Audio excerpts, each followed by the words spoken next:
चीन को भारत की आखिरी चेतावनी। भारत ने एलएसी सीमा पर बिछाए बॉम्बर लड़ाकू विमान। अब भारत ने करी एलएसी सीमा पार, चीन को दिया मुंहतोड़ जवाब। दोस्तों, जैसा कि आप सब जानते हैं कि एलएसी सीमा पर भारत और चीन की सेना किस तरह से भिड़ी हुई है और चीन एक मौका भी नहीं छोड़ता एलएसी सीमा पर उल्लंघन करने का। अब दोस्तों, ये न्यूज तो आप भी जानते होंगे कि कई बार चीन के फाइटर जेट्स और बॉम्बर लड़ाकू विमान एलएसी सीमा का उल्लंघन करते आए हैं और बदले में भारत ने भी जवाबी कार्रवाई करते हुए कई चीन के लड़ाकू विमानों को खदेड़ा है। लेकिन दोस्तों, देश में अभी तक अपना बॉम्बर विमान न होना कहीं ना कहीं भारत के लिए चिंता की बात है और यह बात भारत भी जानता है। दोस्तों, बम वर्षक विमान वो विमान होते हैं जो लंबी दूरी की यात्रा करके दुश्मन के इलाके में बड़े बम गिराकर वापस चले आए। अब इनका उपयोग हाइपरसोनिक, क्रूज या सुपरसोनिक परमाणु मिसाइलों की लॉन्चिंग के लिए भी किया जा सकता है। अब दोस्तों, ऐसा माना जा रहा है कि भारत रूस से बम वर्षक मंगाने के चक्कर में है, क्योंकि रूस के साथ हुई S-400 एयर डिफेंस की डील की सफलता के बाद भारत और रूस के संबंध और बेहतर हुए हैं और जिसके बाद अब यह डील होने की संभावना और बढ़ गई है।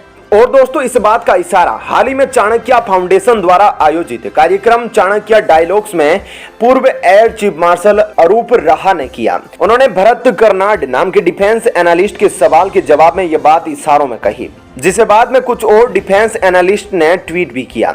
दोस्तों, अब हम आपको बताते हैं तुपोलेव Tu-160 ब्लैक जैक बम वर्षक की खासियत क्या है और चीन के पास कौन से बम वर्षक विमान हैं। दोस्तों, Tu-160 बम वर्षक को व्हाइट स्वान भी कहा जाता है और इसका नाटो में रिपोर्टिंग नाम ब्लैक जैक है।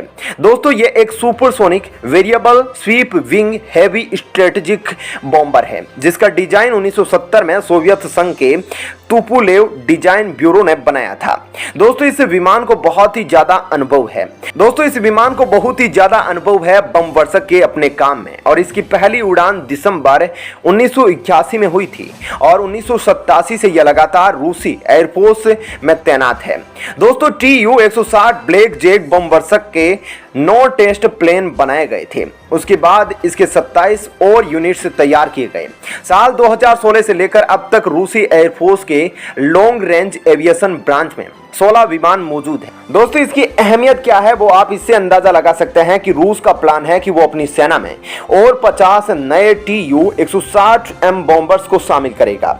दोस्तों, Tu-160 ब्लैक जैक बम वर्षक को 4 लोग मिलकर उड़ाते हैं। इसमें एक पायलट, एक को पायलट, एक बम बॉर्डियर और चौथा डिफेंसिव सिस्टम ऑफिसर होता है। यह विमान 177.6 फीट लंबा, इसका विंग स्पेन 182.9 फीट है, ऊंचाई 43 फीट है। खाली प्लेन का वजन 1.10 लाख किलोग्राम है, जबकि टेक ऑफ के समय अधिकतम वजन 2.75 लाख किलोग्राम तक पहुंच जाता है।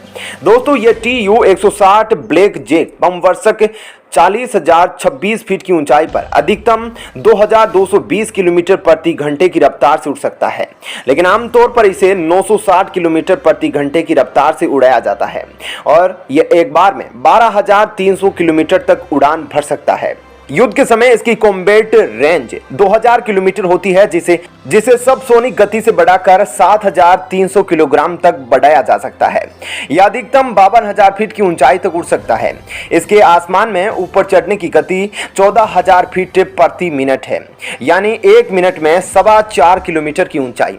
दोस्तों, Tu-160 ब्लैक जैक बम वर्षक में कितने प्रकार के बम लोड किए जा सकते हैं इसका जिक्र कहीं नहीं है, लेकिन बताया जाता है कि यह 45,000 किलोग्राम वजन के बम अपने साथ लेकर उड़ सकता है।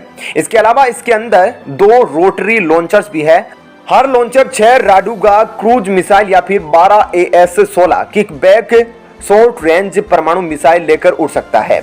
अब यह मुद्दा है कि अगर यह भारतीय वायुसेना में शामिल होता है तो देश के किसी भी कोने में कुछ ही मिनटों में पहुंच जाएगा। साथ ही अगर इसमें परमाणु हथियारों से लैस सुपरसोनिक क्रूज मिसाइल या हाइपरसोनिक ग्लाइड व्हीकल लगाया जाता है तो इससे दुश्मन की हालत पस्त हो जाएगी, क्योंकि इससे मिसाइलों की रेंज बढ़ जाएगी। वहीं दोस्तों, चीन की बात करें तो चीन के पास कई तरह के बम वर्षक विमान हैं दोस्तों अगर बात करें तो चीन के पास Xi'an H6, Xi'an H7, Xi'an MS-60 और शीयान Y7 है। और दोस्तों हाल ही में चीन ने शीयान H-20 बमवर्षक विमान को भी अपनी नौसेना को दे दिया है। दोस्तों डिफेंस तकनीक पर नजर रखने वाली वेबसाइट फ्लाइट ग्लोबल की एक रिपोर्ट के अनुसार चीन अपने H-6 स्ट्रेटेजिक बॉम्बर को हटाकर अब आधुनिक H-20 स्टील्थ बॉम्बर को तैनात करने की योजना बना रहा है। कई विशेषज्ञों ने यह भी आशंका जताई है कि चीन का यह विमान भी उसके दूसरे अन्य विमानों की तरह तकनीक की चोरी कर बनाया गया है। इस विमान के पैटर्न अमेरिका के B-2 और B-21 बॉम्बर से मिलते जुलते हैं। वहीं नेशनल इंटरेस्ट की एक रिपोर्ट में कहा गया है कि चीन का यह विमान अब भी रहस्यमय बना हुआ है, जबकि अमेरिका के B-2 और B-21 बॉम्बर्स कॉम्बैट प्रूवन हैं, जिन्हें कई युद्धों और खुफिया मिशन में आजमाया जा चुका है। और दोस्तों चीन अब यह विमान LAC सीमा पर तैनात करने के चक्कर में है।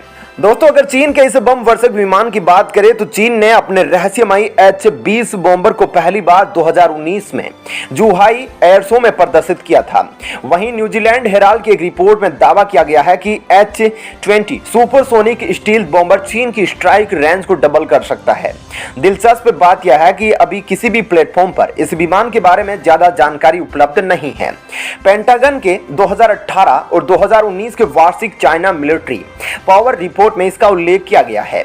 2019 में प्रकाशित अमेरिकी रक्षा मंत्रालय की वार्षिक चाइना मिलिट्री पावर रिपोर्ट में कहा गया है कि चीन का H-20 विमान 8,500 किलोमीटर की दूरी तक हमला करने में सक्षम है। यह परमाणु और गैर परमाणु हथियार ले जाने में भी सक्षम है।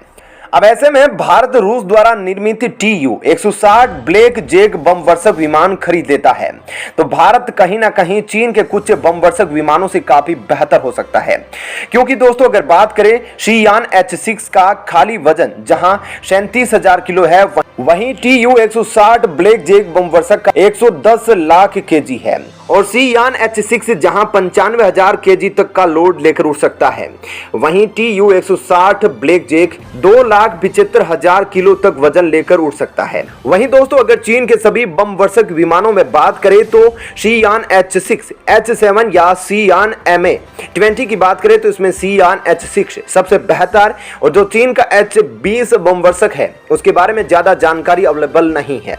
अब दोस्तों बात करें शीयान H-6 की तो रेंज है लगातार उड़ने की वो है 6,000 किलोमीटर, और अगर बात करें Tu-160 ब्लैक जैक बम वर्षक की तो इसकी है 12,500, और बात करें यह अधिकतम ऊंचाई तक कहां तक जा सकता है तो शीयान H-6 अधिकतम 42,000 फीट की ऊंचाई तक जा सकता है, और जहां शीयान H-6 की स्पीड 786 किलोमीटर प्रति घंटा है, वहीं Tu-160 ब्लैक जैक की स्पीड 2,200 किलोमीटर प्रति घंटे की है। कुल मिलाकर कहे तो दोस्तों भारत अगर रूस के Tu-160 ब्लैक जैक को खरीद लेता है तो भारत की कहीं ना कहीं LAC सीमा पर पकड़ भारी हो जाएगी, क्योंकि दोस्तों Tu-160 ब्लैक जैक चीन के 3 बम वर्षक विमान शीयान H-6, H-7 और शीयान Ma-20 से कई गुना बेहतर है। ऐसे में भारत और रूस की यह डील हो सकती है तो भारत की पकड़ LAC पर काफी मजबूत हो जाएगी। और दोस्तों यह कहा जा रहा है कि भारत तकरीबन 70 से अधिक Tu-160 ब्लैक जैक बम वर्षक विमान खरीदने के चक्कर में है। अब दोस्तों अगर ये डील भारत और रूस के बीच हो जाती है तो भारत और रूस के बीच डिफेंस रिश्ते और भी बेहतर होंगे। आपका इस खबर पर क्या कहना है कमेंट सेक्शन में जरूर बताइएगा, साथ ही वीडियो को लाइक शेयर कीजिएगा। धन्यवाद।